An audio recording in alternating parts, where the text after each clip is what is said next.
Oi, pessoal! Estamos aqui para mais uma temporada do Café com o Líder. Nessa temporada serão 9 episódios e serão todos com pessoas da área da saúde. Para quem está chegando agora, o Café com o Líder é um podcast onde a gente bate um papo sobre boas práticas de liderança com bons líderes. E para começar essa temporada, eu trouxe hoje a Mirelle Souza. A Mirelle, ela é farmacêutica, com mestrado e doutorado em microbiologia, e ela é coordenadora da área técnica de microbiologia do Hermes Pardini, que faz parte do Grupo Fleury. A Mirelle é uma inspiração. Desde que eu entrei em Pardini, que eu entrei para a coordenação da área da genética, ela foi uma das pessoas que mais me apoiou, que mais me inspirou. É uma excelente líder, domina tecnicamente todo o assunto da microbiologia e vai ser um prazer para a gente bater esse papo aqui hoje. Mirelle, seja muito bem-vinda ao Café com Líder. Muito obrigada, Laélia, pela apresentação, pelas palavras de carinho.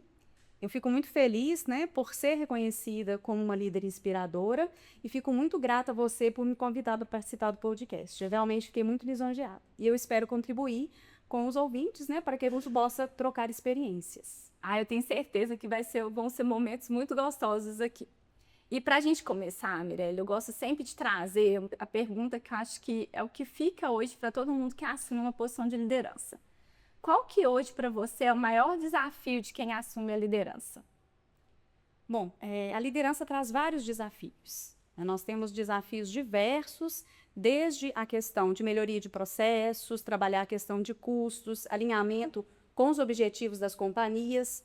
Mas, a meu ver, o grande desafio hoje dos líderes está mesmo na gestão de pessoas, porque nós estamos trabalhando com gerações diferentes no mesmo ambiente de trabalho e isso pode trazer tanto coisas boas, mas também alguns conflitos. Então, eu acredito, e na minha experiência, o maior desafio é mesmo a gestão de pessoas.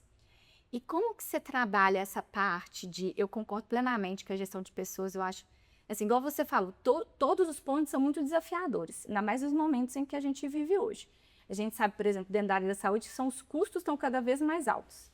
Então, a gestão de custos vai ficar sempre muito intensa, mas as pessoas são um desafio muito grande, porque a gente está convivendo muitas gerações. Como que você tenta organizar dentro da sua área hoje, dentro da microbiologia, para que essa diferença de gerações, para que isso não se torne um fardo tão pesado? Como que vocês estão conseguindo lidar com isso? Bom, então a gente precisa ter estratégias de trabalho diferentes de acordo com os times que a gente está liderando. Na minha experiência, né, a nossa equipe é uma equipe grande, então nós temos pessoas que têm idade para ser meus filhos, e temos pessoas mais velhas que eu, que já estão na empresa há muito tempo ou que vieram de outras companhias. Eu acho que a micro é uma das áreas que tem gente com mais tempo de casa. Sim, nós temos pessoas que estão na mesma empresa há muitos anos e também que trouxeram bagagens de outros locais.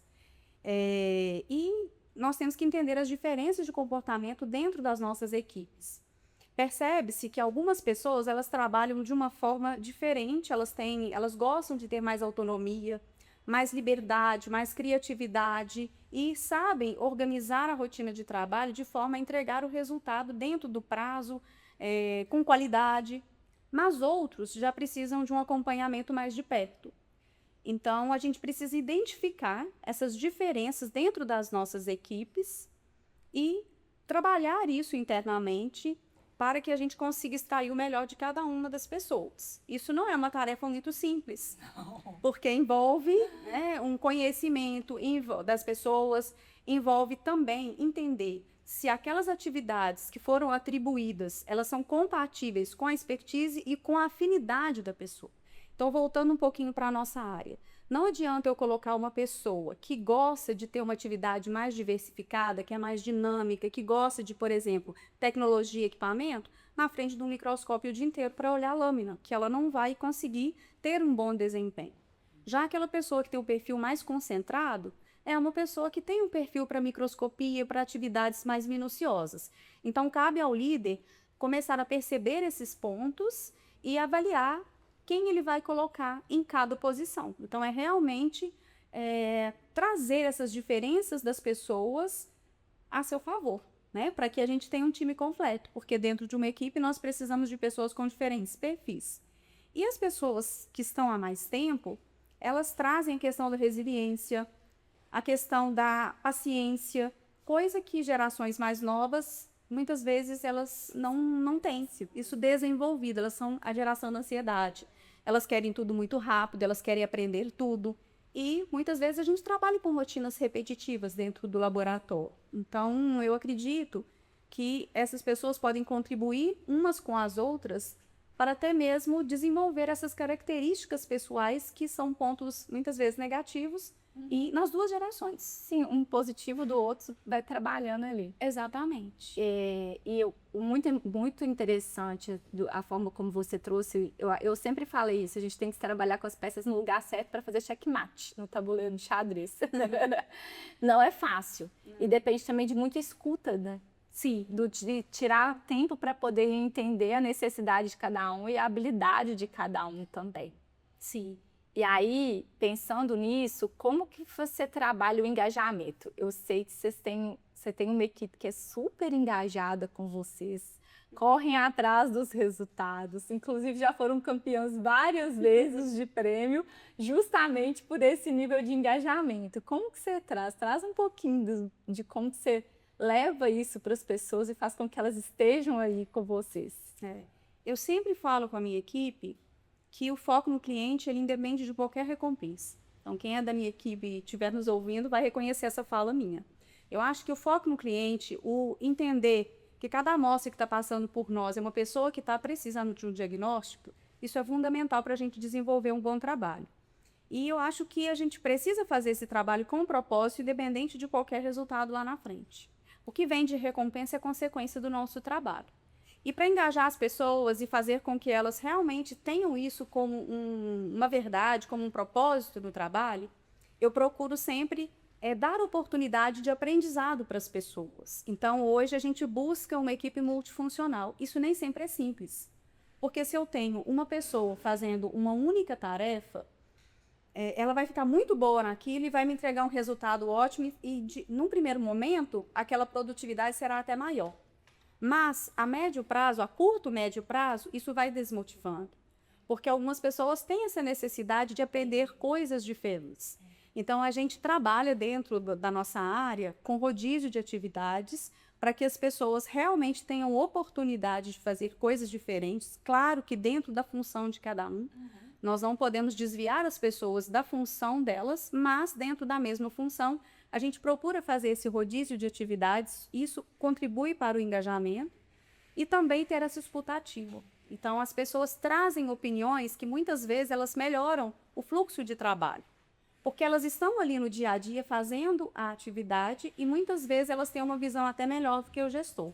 Então, a gente ouvir o nosso colaborador é muito positivo, porque muitas vezes ele vai trazer uma forma diferente de desenvolver aquele fluxo, de desenvolver aquela atividade, e isso vai fazer com que os resultados aconteçam de uma forma mais natural e de uma forma mais facilitada. Nem sempre é fácil. A gente trabalha com volume de amostras, com pessoas saindo e entrando, né? Pessoas novas na equipe. Então, isso nem sempre é muito fácil, esse rodízio. Às vezes, ele não acontece na velocidade que o colaborador deseja. Isso, porque nós precisamos também olhar o lado do cliente. Então, nós temos que entregar o nosso resultado. Mas, na medida do possível, a gente busca sempre fazer esse rodízio para que as pessoas se sintam motivadas e engajadas. E essa conscientização também de que o cliente está ali no primeiro lugar, né? Nós precisamos fazer o nosso melhor a cada dia para que a gente entregue um resultado de qualidade para as pessoas que dependem do nosso trabalho. Você trouxe pontos que eu acho que vale a pena a gente até explorar um pouquinho, que é a questão do rodízio. Acho que é uma maneira muito que você acaba incentivando as pessoas, porque realmente as pessoas elas costumam ficar desmotivadas quando elas estão muito tempo fazendo uma mesma atividade. Uma das coisas que fala é, eu não tive oportunidade de fazer outra coisa. Então, quando você cria o rodízio, você traz isso para as pessoas passarem ali. E outro ponto que eu acho que é legal também é essa questão do paciente, porque quando a gente está na área da saúde, a liderança ela tem todas as dificuldades e ainda tem a dificuldade de atender a necessidade do paciente. Então, apesar de tudo acontecendo, você tem que colocar ele como o ponto focal ali. E um pouquinho que você falou também nessa questão do engajar as pessoas, de trazê-las para elas escutar e falar, fala um pouquinho também de melhoria de processo, porque a gente sabe que, igual você falou, as pessoas que estão na bancada, elas sabem mais do que às vezes o que a gente espera, porque elas estão no dia a dia ali. E aí, como você faz com a equipe? Como que você trabalha com eles essa parte da melhoria de processo? Então, a gente procura sempre ouvir as opiniões das pessoas e mostrar para elas quando a gente consegue colocá-las em prática, porque nem todas as opiniões, nem todas as sugestões nós conseguimos implementar de imediato. Algumas delas envolvem custos que a empresa não vai conseguir absorver naquele momento, mas outras, às vezes, são simples, às vezes são ações simples. Talvez é trocar um computador de lugar para que o fluxo melhore.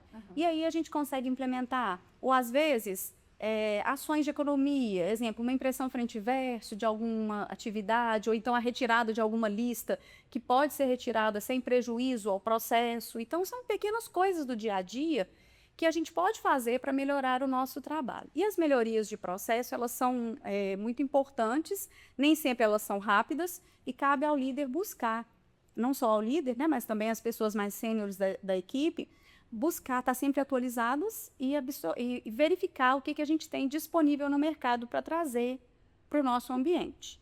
E as pessoas trazem coisas do dia a dia delas mesmas, sabe? Então, assim, são pequenas coisas. Às vezes é uma solicitação de insumos que a gente faz 3 vezes na semana, que se a gente fizer todos os dias, vai sobrecarregar menos o espaço que a gente tem para armazenar. Então, são pequenas coisas do dia a dia que, se a gente parar para ouvir a pessoa que está ali vivenciando aquela atividade, a gente pode melhorar o fluxo e realmente contribuir para os resultados, porque a pessoa vai se sentir pertencente.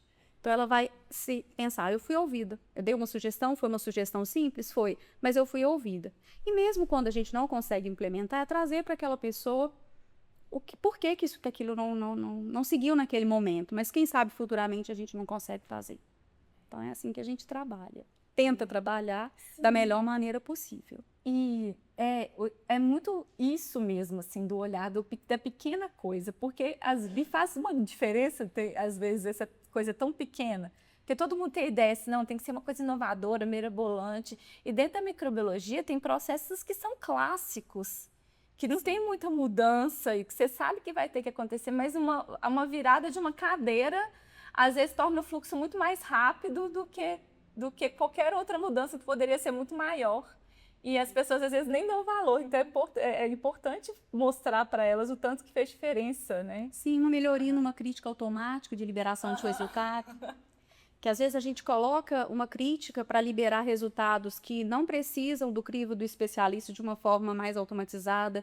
Então, isso também pode partir deles. Ou então, segurar um resultado que seria importante, uma correlação de resultados, às vezes correlacionar 2 exames diferentes para bloquear uma liberação e a gente conseguir olhar aquilo de uma forma melhor. Então, isso tudo o especialista pode perceber durante a rotina e trazer isso para nós e a gente seguir com esse desenvolvimento. Então, são várias coisas que acontecem, isso tudo que eu falei para você aqui são coisas que acontecem mesmo na vida, né, no dia a dia, e que são exemplos de situações que podem trazer melhorias. Que vão fazendo diferença. Vão fazendo diferença. Cada vez mais fácil, cada vez mais prático o trabalho, menos pesado. Menos pesado. E aí você trouxe essa questão do desenvolvimento. Como que você faz a parte de desenvolvimento da equipe? Como que você traz isso no dia a dia para eles? Como que é a rotina de vocês na... Sim, nós temos procedimentos operacionais que precisam ser seguidos, Laélia. Então, nós temos os POPs, né, que o pessoal precisa se inteirar, mas eu acho muito importante, toda vez que um colaborador está desenvolvendo em uma atividade que ele ainda não executou, ele ter uma pessoa de referência, um colega mais experiente, que já atua ali com uma certa segurança, para poder passar essa atividade na forma prática, porque a leitura do procedimento, principalmente na área de microbiologia, ele fica muito abstrato se a pessoa nunca fez aquela atividade. Então, na micro, a gente tem essa estratégia. A pessoa chega para uma atividade nova, ela primeiro acompanha o colega fazendo. Depois, ela vai ler o procedimento, porque ela vai reconhecer a atividade prática no documento. Então, isso é bastante importante, a gente ter uma referência de colega que possa apoiar. Todo mundo um dia ensinou, né? E também ele pode ensinar em algum momento. Então, é assim que a gente trabalha. Além disso, quando a gente precisa de aperfeiçoar algum ponto teórico, a gente realiza treinamentos teóricos mesmo, né? Uma aula, com pontos importantes da rotina para as pessoas entenderem o que elas estão fazendo. Porque nós trabalhamos com pessoas de nível técnico e nem sempre eles trazem a bagagem da nossa área. A microbiologia é muito específico, nós temos outras áreas dentro da rotina de laboratório que nem sempre é abordado todos os pontos num curso técnico, que é um curso de curta duração.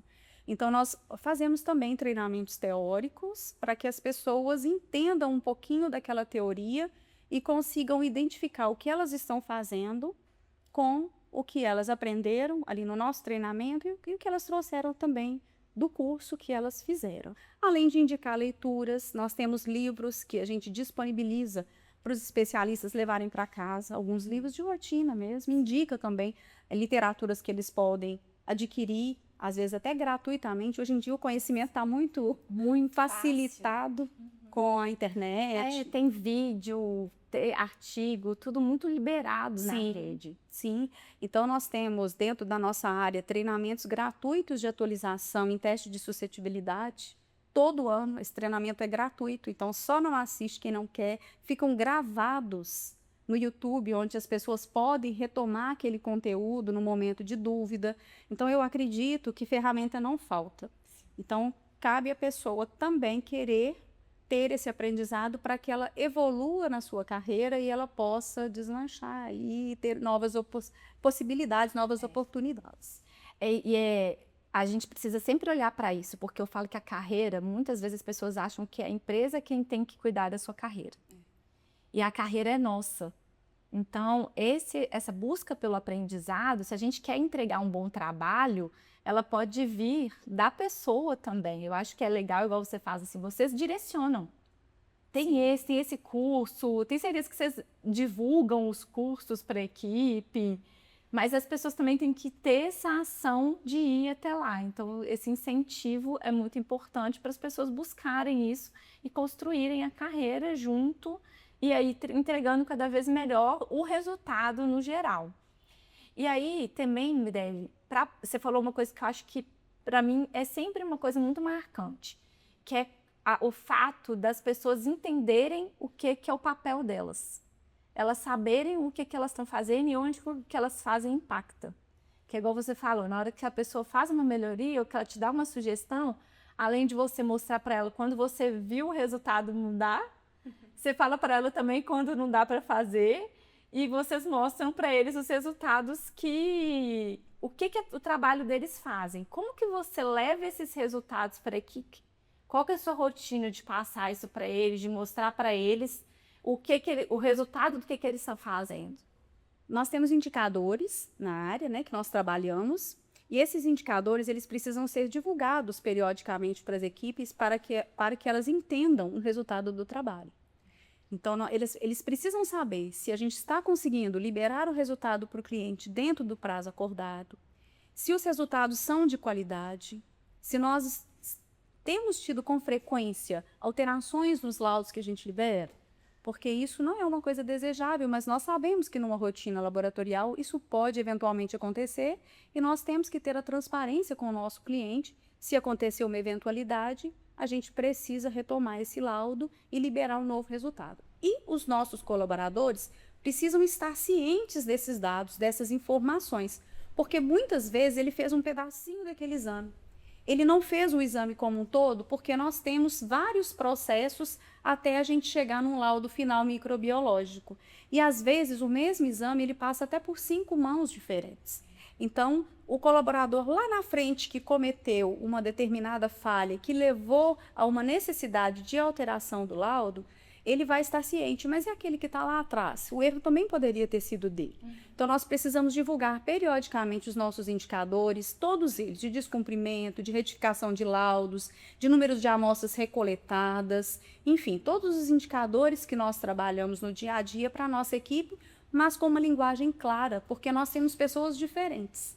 Então, nós temos os nossos analistas, que a gente pode ter uma comunicação até mais formal, às vezes até por uma troca de e-mail, uma mensagem via Teams. Mais técnica. Mas a gente tem os técnicos de laboratório, os técnicos de apoio à produção, os auxiliares. E para eles a gente precisa trazer uma linguagem que eles vão entender e se identificar dentro daquele processo. Então a gente precisa a gente faz essa divulgação sempre que a gente recebe esses resultados, para que as pessoas realmente entendam como que a gente está, o que a gente precisa melhorar, o que está bom, valorizar as conquistas. Eu acho que o líder precisa valorizar as conquistas, não só fazer as cobranças. A gente precisa estar junto com a equipe na hora de cobrar, na hora de vamos lá, vamos entregar, a gente está com muitos resultados com marcação para hoje, mas na hora que a gente tem um resultado positivo, a gente também saber celebrar isso com a nossa equipe e trazer isso de forma positiva. E aí, legal, vamos até puxar isso para a parte do feedback. Como que você comemora com eles a parte boa e traz isso? E como que você trabalha a parte de desenvolvimento que é necessária também? Até ter um ajuste da rota. Se a gente não sabe que a gente precisa ajustar a rota, a gente vai continuar indo naquele caminho. Sim. Bom, Laélia, eu acho o seguinte, o feedback, ele está inserido dentro da rotina dos líderes, no dia a dia. Então, toda hora, né? É toda hora, todo minuto, às vezes numa colocação ali do dia a dia, muitas vezes o colaborador nem entende aquilo como feedback, porque ele fica esperando você chamá-lo num lugar mais reservado, enfim, mas o feedback é o tempo todo, e às vezes o feedback é coletivo, quando a gente quer passar uma informação boa, né? Ou às vezes o feedback ele é pontual, com uma pessoa individualmente, devido a uma situação que ocorreu que poderia ter sido conduzida de forma diferente.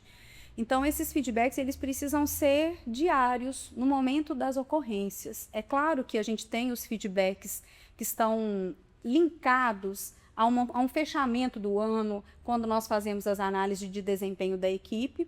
E aí a gente tem um feedback mais formal, onde a gente vai combinar as metas para o próximo ciclo das avaliações de desempenho, falar o que está bom, o que está ruim no ano que passou. Então, isso é um feedback mais formal, estruturado, exatamente, trabalhado para aquele momento da avaliação de performance. Mas no dia a dia, nós precisamos dar o feedback o tempo todo. E é no momento que acontece a situação, não dá para passar. Se passa, a pessoa não vai identificar que aquilo ali foi um feedback. Porque a gente não chega para o colaborador e fala, eu vou te dar um feedback. Não é? Não. Às vezes a gente até fala, olha, eu preciso te dar um feedback aqui do seu trabalho, mas muitas vezes a gente precisa pontuar uma situação negativa, que não foi muito boa, e isso faz parte do nosso ofício, faz parte do nosso dia a dia, e a gente precisa fazer isso de uma forma muito respeitosa, que todas as pessoas, elas estão sujeitas a falhas, o líder também falha. O líder, ele é imperfeito. Muitas vezes ele erra tentando acertar e às vezes ele acerta achando que está, né? Que às vezes a decisão dele não foi a mais acertada, mas sempre de uma forma respeitosa. Nós não somos donos da verdade absoluta e eu acho que não tem problema nenhum em reconhecer que nós somos seres humanos. Então sempre o respeito tem que estar ali no momento desse feedback, principalmente o negativo. É muito fácil a gente dar uma notícia boa. É gostoso, não é, mulher? Muito fácil. Vai comemorar um bom resultado. Exatamente. Só que hoje eu trabalho com 3 colegas supervisoras e as supervisoras estão ainda muito mais próximas dessa grande equipe que nós temos de técnicos e analistas. Eu estou mais próxima delas. Mas como a nossa área é muito grande, eu também estou junto de toda a equipe. Você é muito presente. Muito presente. E de todas as pessoas, eu procuro ser acessível. Muitas vezes as pessoas não enxergam isso. Às vezes ficam com receio. Às vezes uma pessoa que chegou na equipe agora, não vou lá conversar com a Mireille. Mas não, eu sou acessível a todos e eu tenho uma receptividade a todas as pessoas que me procuram para qualquer situação. Mas eu costumo falar com as supervisoras, né, que estão mais próximas e eles acabam tendo uma facilidade maior de chegar e de conversar, até pela disponibilidade. Às vezes a gente fica muito preso em atividades burocráticas, em reuniões, e às vezes eles precisam falar de um determinado assunto naquele momento e às vezes a gente não está tão disponível. Então as supervisoras estão ali mais próximas deles. Então eu coloco para elas o seguinte, que ser líder não é muito fácil. Por quê? Porque, às vezes, a gente precisa tomar atitudes difíceis, falar palavras que não são tão agradáveis de ser ouvidas. Ser impopular. Exato. E aí o líder tem que tomar atitudes que o tornam impopular. As relações não são as mesmas quando nos tornamos líderes. Então, às vezes, um colega que trabalhava comigo na bancada, que era próximo, que às vezes trocava algum momento de descontração, às vezes ali no cafezinho, eu virei líder, ele vai começando naturalmente a, não é distanciar, mas é ter uma postura diferente. Até a forma de se comunicar muda. Então, o líder, ele acaba A gente tendo... assume a posição de liderança, a primeira coisa, a gente é retirado do grupo do WhatsApp. Não é? Então, assim, o líder acaba tendo um dia a dia um pouco mais solitário do que as outras pessoas, né? Então, numa equipe aí de mais de 100 pessoas, nós temos aí 3 supervisoras, então elas não vão estar em todos os assuntos, e isso é normal. Eu entendo que isso faz parte do como ser líder. Exatamente. E desse olhar, igual o Augusto falou, esse feedback que eu tenho pra mim, que tudo que a gente fala com as pessoas, se nosso intuito é falar, conversar de uma forma respeitosa, as pessoas vão escutar a gente. Acho que não tem nada que a gente seja respeitoso com as pessoas não vão escutar. Então, acho que o feedback do dia a dia é isso. Acho que esse é um ponto sempre muito importante de pensar. Use sempre um tom respeitoso com as pessoas. Sempre respeite que do outro lado tem alguma pessoa que pensa, às vezes, até diferente de você. Exatamente. Que aí eu acho legal também a gente trazer um pouquinho aqui, que você tem essa formação, eu sei que você está fazendo isso neste momento, de formar novos líderes. O que você mais se comprova? O que você mais traz para as meninas ali no dia a dia nessa questão dessa formação do perfil de liderança, além dessa questão desse olhar diferenciado, dessa mudança de comportamento? Bom, são muitas coisas. Então, a gente trabalha com as supervisoras, principalmente as que estão começando agora na função, trazendo para elas essa necessidade de ouvir, observar, não tomar atitudes intempestivas, às vezes no calor da emoção. Então, sempre observar o contexto de toda a situação antes de tomar uma decisão. Além disso, procurar ser atualizada nos seus processos para que as pessoas reconheçam nelas uma referência, para que as pessoas saibam que ali tem uma pessoa que vai, mesmo se não souber de um determinado assunto, vai buscar a informação. O líder não vai saber tudo, mas ele vai buscar, ele vai correr atrás. E saber acolher todos os colaboradores de forma imparcial, porque nós precisamos ser imparcial, principalmente quem anteriormente estava ali entre os colegas, né? Ontem eu era colega, hoje eu sou líder. Então, a gente precisa trabalhar essa imparcialidade e esse profissionalismo, porque as pessoas, elas são diferentes, as pessoas têm entregas diferentes e nós precisamos sempre ser imparciais, até mesmo para distribuir as tarefas. Então, eu acho que o líder que está começando agora tem que trazer esse olhar para a equipe como um todo e também ter uma inteligência emocional mesmo na hora de tomar as decisões. Muita inteligência emocional. Né? Não é verdade? Então, a pessoa precisa trabalhar isso, se autoconhecer, porque nós somos falhos. Perceber quando aquilo mexe com erro. Exatamente. Nós somos falhos e, às vezes, a gente fica sensibilizada com algumas situações e nós precisamos trabalhar isso internamente antes de levar isso para o outro. Então, eu acho que isso é bem importante, né, Hélio? Eu acho também, Mirelle, complementando uma coisa que eu acho que faz muita diferença quando a gente é líder, a gente é exemplo. Sim. Então, a gente vira o exemplo das pessoas. Então, eu penso muito na coerência entre o que você fala e o que você faz. Esse é um cuidado de quem assume o papel de líder, ele tem que pensar nisso. Porque a partir do momento que se você está colocando um direcionamento para as pessoas, porque você é quem leva a cultura, você é quem fala. Se você começa a fazer diferente da sua fala, você perde a equipe que está do seu lado. Com certeza. Por esse também eu acho que é um ponto de dificuldade. Você trouxe bem imparcialidade. Eu acho que para quem era da equipe, então, um momento difícil mesmo, e a imparcialidade, e essa questão da coerência, acho que completa de bastante esse ponto aí. Sim, nós somos exemplos. Então, liderar pelo exemplo é extremamente importante. Exatamente. E pede inteligência emocional também, o tempo inteiro. Sim, maturidade. Agilidade, pensar nisso o tempo inteiro, qualquer imagem que a gente quer passar, quando a gente quer que as pessoas enxerguem. Acho que esse também traz um desafio aí. Se deixar, Mirelle, acho que a gente vai ficar aqui pensando em várias coisas e a gente vai puxando outros assuntos dentro dessa questão da liderança, porque a gente sabe dos desafios do dia a dia, que não são pequenos, mas a gente também gosta. Sim, sim. A gente sente prazer nesse processo. E aí, para a gente poder caminhar para o nosso final, eu gosto sempre de trazer um conselho, principalmente você que está nessa liderança há muito tempo, que já passou por várias gerações, que já formou várias pessoas, que informa as pessoas, que é esse exemplo das pessoas. O que você traz de um conselho para quem está começando na liderança agora?